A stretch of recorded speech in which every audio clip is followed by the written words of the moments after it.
Okay, and then Lena also had an excellent question. So when eating at a friend's house, kind of how do you approach that? And um, she says, how if someone did, she says that she actually goes and does tell people her dietary requirements before. And I think, when you're eating out or eating at other people's places, it's a really personal thing, and it kind of depends on, for me, it depends on how well I know the person and whether they'd be interested or not, or whether they would think it was weird. And if I think it's going to really put them out, and kind of, if it's really, someone's cooking dinner for you or cooking a meal for you, they're really, it's kind of like, it's kind of, I kind of feel when I'm being a guest, it's my job to be, as kind of easy, to make their lives as easy as possible, because they're going to all this effort for you. So I kind of, my philosophy is that when I'm eating out at someone's place, I kind of, put my requirements on the burner. But if I'm there and there's a heap of bread and stuff, I don't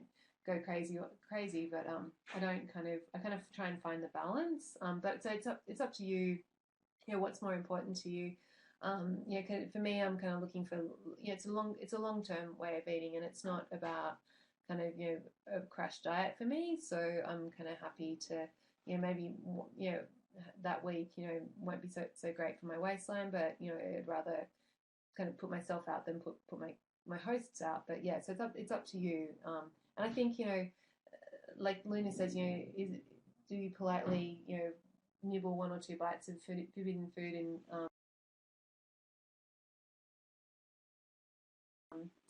and go home and have something else? And I kind of just seems a bit, if you can't be upfront enough with your hosts to tell them about what you want to eat, what your dietary requirements, then I think it's a bit rude to be dishonest about it. So yeah, just kind of suck it up and eat it. Lena also had a great question about brown onions. She said in the US we have green, white, yellow, and red and purple onions. So brown onions are yellow onions. I get asked emailed that question quite a bit from my blog. I should remember to write yellow as well. But yeah, so brown onions are yellow. But usually, pretty much most recipes, white, yellow, red. You can brown there, or you can substitute one for the other. There's not a huge problem with that. Onions are onions, kind of. Okay, and Bullwinkle had another question about most restaurants. So she's like, she had the same question about eating at other people's houses. And Michelle had a great question. So she said she's still working on understanding the rules, which is great. Michelle, we're going to be going into each of them in more detail, over the next few weeks. And she said that she doesn't have any food background. So she doesn't understand how deciding beans and lentils is different to other low carb diets, because she thought they were low carb foods. And I guess, Michelle, a good question. And it's all a thing that depends on your perspective. So strictly speaking, kind of beans and lentils aren't low carb, but they are lower carb than grains and bread and pasta and all that sort of stuff. So I guess people kind of, depends on what your mindset is. So if you're looking at just like a normal eat everything diet, then beans and lentils are lower than kind of grains in carbs, but they're kind of still around 20% carbs, as opposed to being 50 or 60% carbs. So compared to like green leafy veggies, which are kind of salads got a couple of percent carb. So they're actually kind of, I guess one way to look at it would be that they're kind of almost like a middle ground of carbs.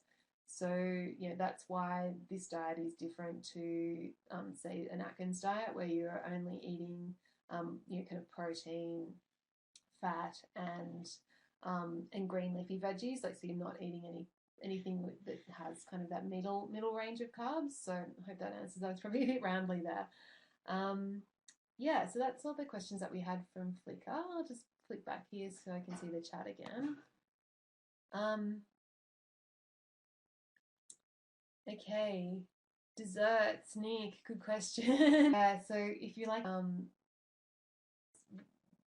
really up to you to kind of, yeah, I mean, yeah, like that's one thing my Irishman's been kind of struggling with, but it's up to you to kind of decide, what's more important? Is it more important to kind of, look after your waistline, or is it more important to enjoy dessert? So yeah, it's kind of, that's a personal choice. And so, like, you've got your 1 day a week cheat day to go crazy and have dessert for breakfast, lunch, and dinner if you need to. But yeah, like, I really, if weight loss is your game, and really weight loss is your goal, I'd really encourage you to kind of yeah, just try and feel full, like, try and make sure you're eating enough savory foods during the day that you don't get hungry, and just try and not have dessert.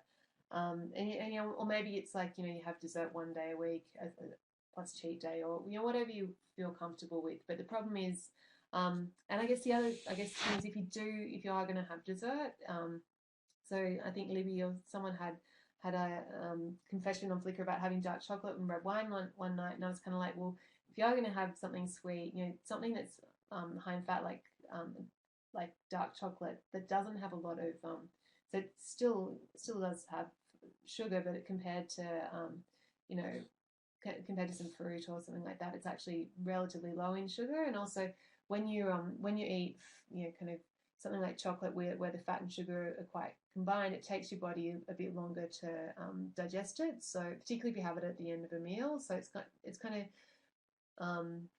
yeah, the best case, like it's really, you want to kind of minimize the any increases in your blood sugar level. And by eating, something like chocolate that's got a lot of fat with it, then that is going to give you less of a blood sugar spike than if you had, say, an apple or some strawberries or something like that.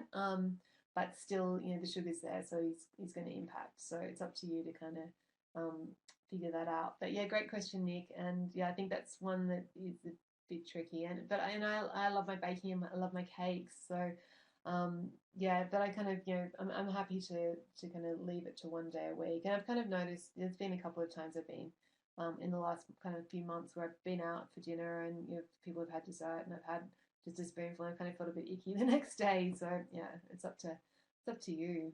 So do you guys have any more questions? I think it's just Nick and Rose, you guys today.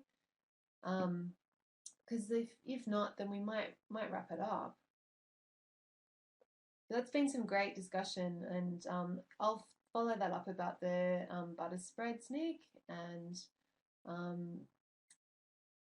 yeah, we might just leave it there. Okay, on the fat thing, I'm assuming that having cream in your coffee every day would not be great.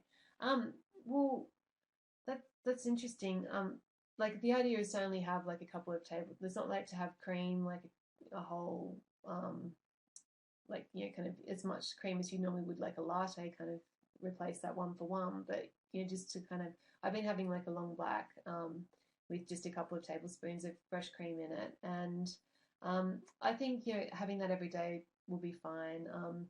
I think if you're having more than a couple of coffees a day, then that's probably getting into dangerous territory. But if it's just one or two coffees a day, I think that's okay. Like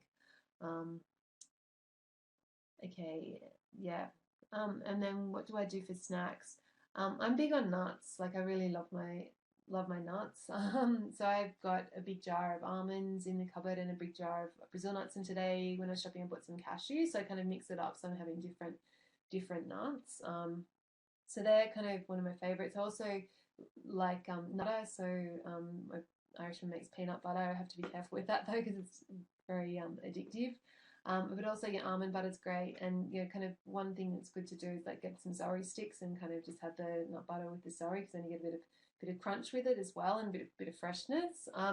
The other thing, I don't mind snacking on a bit of salami or prosciutto.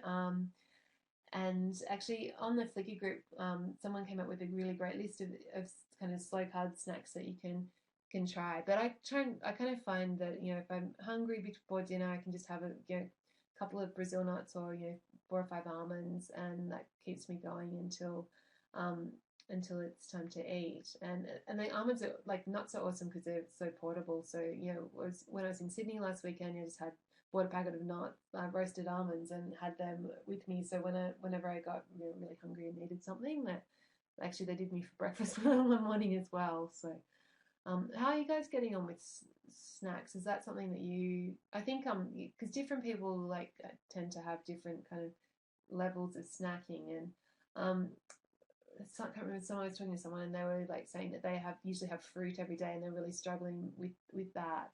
Um, so yeah, fruit kind of yeah, and fruit's kind of it's kind of weird also to think that fruit's so bad for for us from a sugar perspective. Um, yeah, so just try and steer clear of the fruit because just it's like there are vitamins and stuff, but it's and it yeah antioxidants and all that sort of stuff. It's like and and that like that kind of tells you what it's going to do to your blood sugar, particularly if you're hungry and you if you're empty. Like if your stomach's empty, then that's like kind of the sugar's going to go into your bloodstream a lot quicker. So be careful. Um, wow. So Rosie's still getting hungry at breakfast. Maybe yeah, try eating a little bit more for breakfast. Yeah, like if you are getting hungry every morning, yeah, like maybe have an extra egg or yeah, just kind of make it a bit more substantial. Um, yeah, Nick, I saw your photo. The tuna and white bean wraps are great. I've still got some lettuce in the fridge. I'm gonna have them again this week. But yeah, they're great, and it's also a great idea because you can do all sorts of other things with it. And yeah, it's kind of you can use that as a stepping stone to for like kind of sanctuary bao, like get some mince or pork mince or whatever. But also like kind of if you're missing any of your favorite sandwich fillings, you can kind of use that wrap kind of idea to kind of eat them, and it's quite fun and it's crunchy. And I found like it took me ages to eat my lunch because I was like it was such a big lunch. So um, yeah, okay. Do you guys have any other questions? No, I think there's a little bit of a delay, but okay. Well, I might sign off there, but that's been great, and really appreciate you guys coming today instead of on Monday. I actually had my first ever catering gig yesterday, cooking for like 12 people a dinner. It was really hard work. I think I'm going to stick to food writing. It's much better. But yeah, so we'll be back to Monday nights from now on, and next week will be kind of for Australians. It'll be kind of Monday or Tuesday morning, but Monday evening for the kind of Northern Hemisphere people, and yeah, and then the week after we'll be back to Monday night. So the catering went really well, but I kind of realized that it's not something I'd like to do for a living. Like cooking is for me, it's really important to be like to care about the people I cook for. Whereas this was just a big bunch of businessmen, and I was just kind of like, yeah, I don't think I don't think yeah, they appreciated it, and it wasn't, yeah, but it was okay. Everything turned out well, so it's all good. But yeah, okay. Well, I'll oh, the spaghetti squash. I missed that question. Night Rose. See ya. Nick, great one. No, I haven't ever seen it in Sydney. And I yeah, I've never seen it for sale in Australia. I haven't ever seen it. Like I've only ever seen it in pictures. So if I do come across it, yeah, it does look good. I'd like to try it. But I've actually been finding, Nick, that like just zucchini, like kind of if you and we'll do some kind of noodly dishes using zucchini and carrots and stuff in over the next couple of weeks. But just normal zucchini, you can kind of slice it up, thinly slice it into kind of spaghetti length strips, and it works pretty well. So yeah, it's good. Yeah. Okay. Well, yeah. Have a great week, and I'll talk to you guys soon.